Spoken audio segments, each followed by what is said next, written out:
And Dan and Heather, it's a big deal for me today to be here standing in front of you and your colleagues. And I want to say to the Bay Area builders, God bless you. What you have done.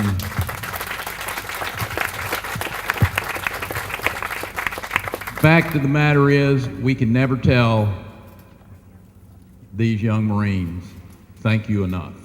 There's not any way that you can say it, that you can do it, you can show it, but this is one way, Dan, and you all and the builders have stepped into the breach, if you will, and done a great service to a family who has sacrificed much to secure our freedom.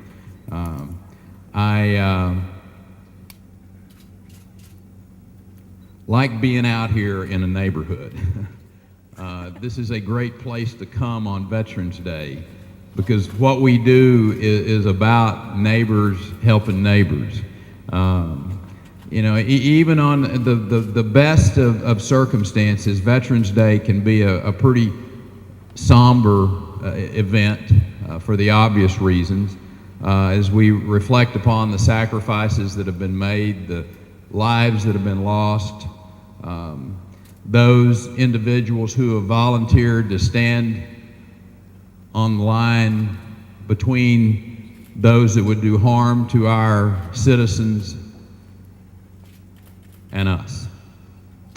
This year's observation of Veterans Day is even more meaningful in light of the combat operations that are continuing to go on in Afghanistan and Iraq, and also with last Thursday's violence that we saw at Fort Hood.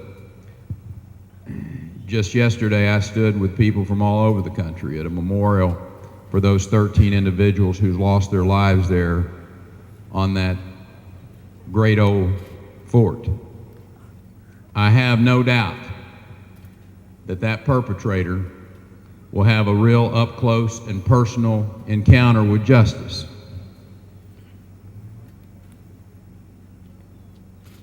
You know, we have heard so many stories about how people have selflessly run into the sound of the guns. Fort Hood was no different, as two individuals who stepped into the fray and made a huge difference and saved lives. We also saw what I consider to be the greatest of our traits as Americans, and that's citizens coming from long distances to pay their respects. People standing in line for hours to give blood. I tell people it doesn't surprise me because I know Texans and I know how they respond. They're caring. But it never fails me when I see that to be humbled by it. Here today with us, a fine example of that spirit of compassion, of selfless service. It's reflected in that home. It's reflected in what these builders have done.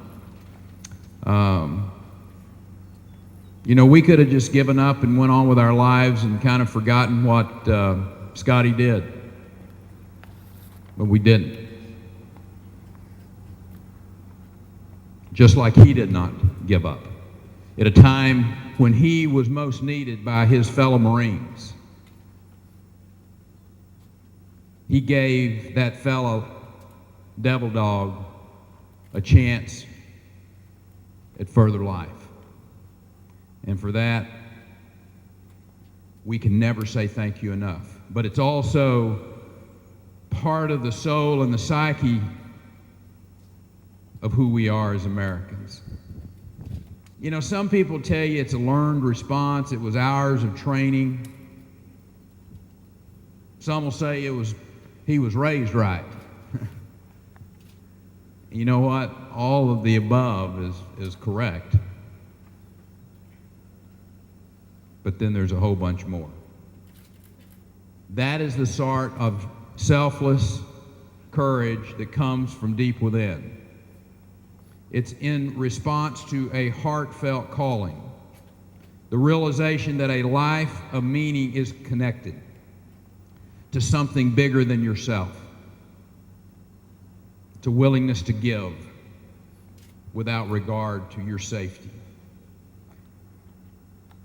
America is truly blessed to have such souls as these standing behind me and serving us all around the globe, securing our nation, wearing our nation's uniform, standing guard over us. Sergeant, God bless you. Texas is truly blessed to have you here in the Lone Star State. And I hope that this home will be a place of continued healing, of joy as you watch a family grow and as your neighbors continue to love you. God bless you. And through all of you, may you continue to bless the great state of Texas. God bless you.